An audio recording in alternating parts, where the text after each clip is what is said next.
Alright folks, my name is Michael Bertrand, and today I'm going to talk to you about being big. Now you can't really tell from just my big beardy head floating on the screen here, but I'm a bit bigger than average. I'm 6 feet half an inches tall, probably 6'1" if I had better posture. I've got big shoulders and big feet and big hands. I'm basically what you'd call Bubba shaped. You know, kind of built like a linebacker or something like that. And that, in and of itself, presents certain small problems. They're not even problems, just a different way of relating with the world. And this is not about being fat. I mean, I am fat, but I'd still be a big dude even if I was as thin and svelte as an Olympic swimmer. No, this is just about being bigger than average. In my case, not by a huge amount, but still, I'm a big guy. And us big guys, we see the world a little differently because the world sees us a little differently.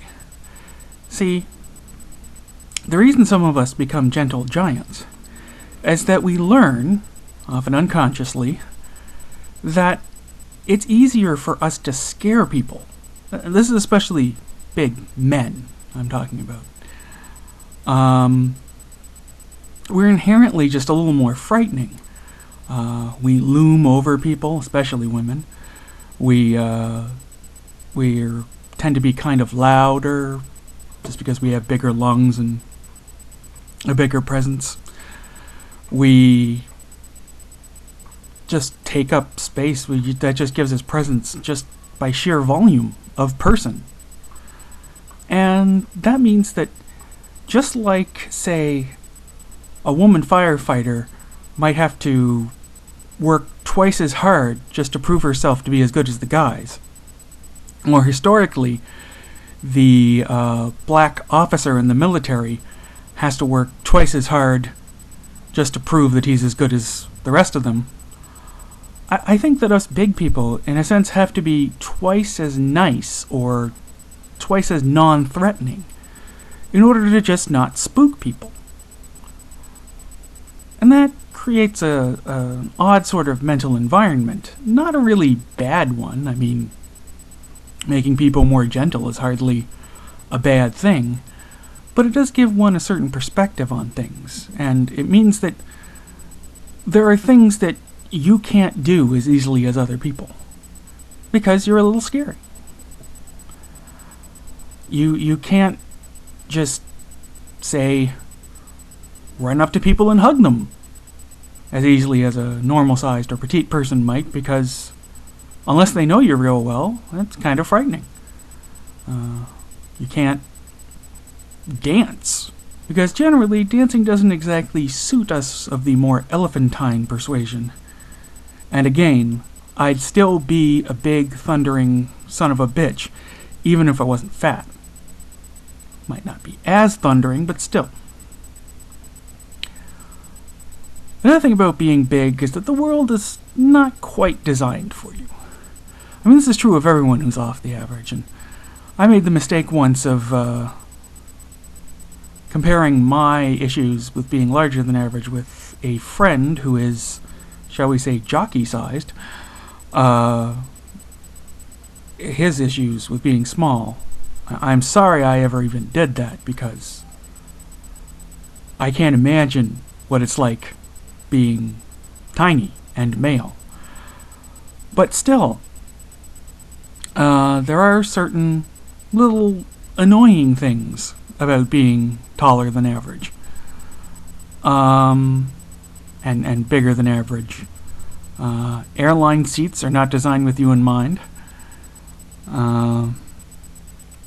A lot of fixtures like sinks and such are just a little too low for you, and you have to crouch down a little in order to use them, which is quite uncomfortable. And you find the occasional low-ceilinged room, especially in older houses, where your hair is dusting the ceiling and you feel like if you hiccup, your head will go through the roof. And a lot of little things like that. Things not designed for, say, hands your size, or having a little trouble finding shoes that really fit. And all this, I haven't seen anyone else really address this issue of what it's like being a little big.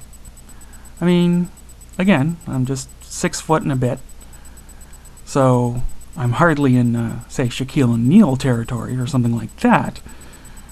You know, I'm not freakishly tall, I'm just above average. But I do think that it's a perspective that I haven't seen in the media, where no one really talks about what it's like to be bigger than average. And so I thought I'd make this video just to put this out there, just so that other people know that we big guys, from the point of view especially of a small guy, it may seem that we've just won the lottery. And it's true. There are times when it's good to be big. Even without being in shape, I can carry a surprisingly large amount. There's just a certain inherent strength in being big. But it's not all good. There are issues. And I haven't even gotten into the back pain. Jesus Christ. So that's my bit for today. Just remember, us big guys are people too. Just because we look big and tough doesn't mean that we're actually any different on the inside. We might just be as vulnerable and human and fallible as you. And that doesn't make us wimps for not living up to your presumptions about us based on our size. It just makes us another human being in a different shaped package. That's all from me for today, folks. Talk to you later. Big bad Billy, sweet William now.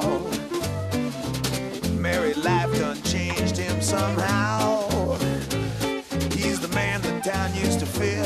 Now they all call him Sweet Papa Willie dear. Stronger than Samson, I declare, till a brown-skinned woman's bobbed his hair.